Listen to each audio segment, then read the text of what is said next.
حسن نوری رحمۃ اللہ علیہ، حضرت خواجہ معین الدین چشتی رحمۃ اللہ علیہ کے مرشد حضرت خواجہ معین الدین چشتی اجمیری رحمۃ اللہ علیہ فرماتے ہیں میں 7 سال تک اپنے مرشد کے ساتھ اس طرح رہا، ان کا بستر میرے سر پر، کھانے پینے کا سامان میرے سر پر، اسے سر پہ لادے لادے میرے سر کے بال بھی گھس گئے، میں گنجا ہو گیا۔ وہ اللہ کا درس دیتے تھے، وہ لوگ کو اللہ کی دعوت دیتے تھے، خدا کی محبت کا درس دیتے تھے، اور میں ان کی خدمت کیا کرتا تھا۔ فرماتے 7 سال گرمی سردی میں اپنے مرشد کے ساتھ، 7 سال کے بعد ایک دفعہ مجھے بلا کے کہتے ہیں معین الدین اپنا ہاتھ تو دو۔ کہتے ہیں میں نے ان کو ہاتھ دیا، انہوں نے میرا ہاتھ تھاما۔ فرماتے ہیں نیچے دیکھو، نیچے دیکھا تو 7 سرا تک نظر، کا اوپر دیکھو، اوپر دیکھا تو عرش مولا نظر آ رہا ہے۔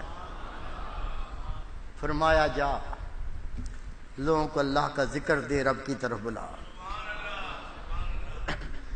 اور میرے مرشد فرمایا کرتے تھے خدا کی قسم یہ ہمارے طریقے میں تماشے ہیں۔ کیا ہے؟ تماشے۔ فرمایا عرش نیچے ہے، ہمارے فقیر تو عرش والے کو دیکھتے ہیں، ان تماشوں میں نہیں پڑتے۔ یہ جو آپ کو دل کا ذکر دیا جاتا ہے نا، ہم نے اب تک سمجھا ہی نہیں یہ کیا نعمت ہے۔ اس دل کے ذکر کو حاصل کرنے کے لیے 40 سال تک فقیروں نے اللہ والوں کی صحبت کی، پھر یہ ذکر ملا۔ جس کو ذکر اس طرح ملے گا وہ قدر بھی کرتا تھا۔ ہم سے تو نام بھی نہیں پوچھا، کام نہیں، کیا کرتے ہو، کیا کرتوتے ہیں تیری، کچھ نہیں پوچھا، انگلی لگا دی جا کر اللہ اللہ، کرنے والے کے نصیب۔ ابو الحسن نوری رحمۃ اللہ علیہ، لوگ آپ کے پاس آتے، بے دین آتے دیندار بن جاتے، بے نمازی آتے نمازی بن جاتے، سجدوں سے دور آتے سجدے کرنے والے بن جاتے، بدکار آتے نیکوکار ہو جاتے، اللہ سے دور ہوتے رب کے قریب ہو جاتے۔ لوگ بڑھتے گئے۔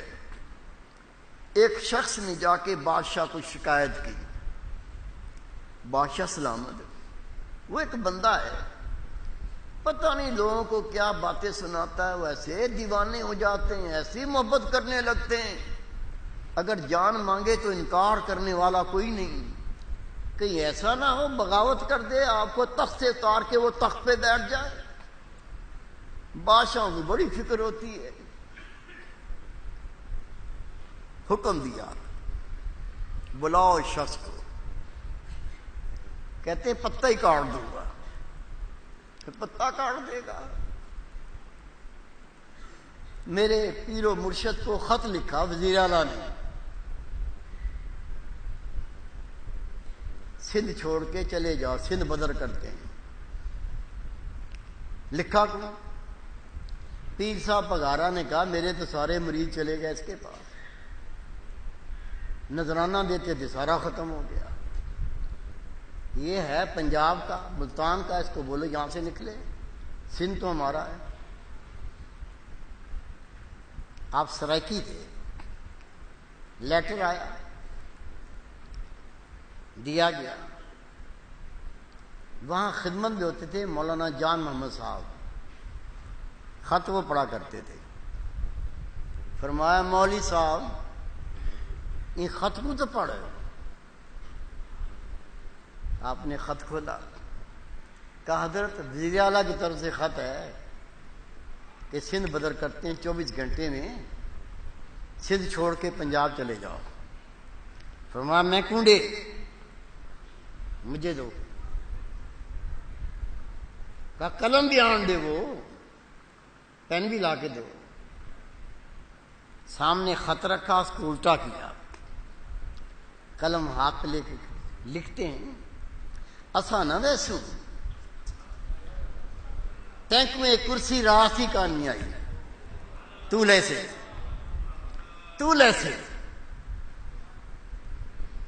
ایسے کر کے بتی بنا کے منہ پہ ماری کرندے کی، جا کے دے اپنے وزیر اعلیٰ کو۔ خدا کی قسم رات گزری، اگلے دن ایوب خان کا لیٹر آیا، اسکینڈل بنا ہوا تھا، وہ بات وہاں تک پہنچی، کہا بھی رضائن لکھ کے دو، صبح تم نہیں وزیر اعلیٰ ہوگے، تمہاری وزارت ختم۔ بادشاہ کو پتہ کاٹ سکتا ہے فقیروں کا؟ اگر فقیر درگزر نہ کریں، اگر فقراء صبر نہ کریں، خدا کی قسم ایک اشاروں سے نظام بدل جاتے ہیں۔ وزیر اعلیٰ تو چیز ہی کیا ہے۔ بادشاہ نے بلایا حضرت ابو الحسن نورانی نوری رحمت اللہ علیہ، 5 فقیروں کے ساتھ مل کے آ گئے۔ بادشاہ تخت پہ بیٹھا ہوا ہے، ہاتھ پیر چوڑے کر کے کہتا ہے ہم نے سنا ہے تم بندے اکٹھے کر رہے ہو، تم سے خطرہ ہے کہیں حکومت کا تختہ نہ الٹ دو، اس لیے میں حکم صادر کرتا ہوں ان سب کی گردنیں کاٹ دی جائیں۔ آپ آگے کھڑے ہوئے تھے، جو سب سے پچھڑا فقیر تھا نا، اس سے لے کے 4 فقیر بھاگ کے آگے آئے، فرمایا پہلے ہماری گردن کاٹو۔ وہ بھی کھڑا ہے پچھلا، پہلے بادشاہ میری گردن کاٹو۔ وہ کھڑا ہے چوتھا آگے، میری گردن کاٹو۔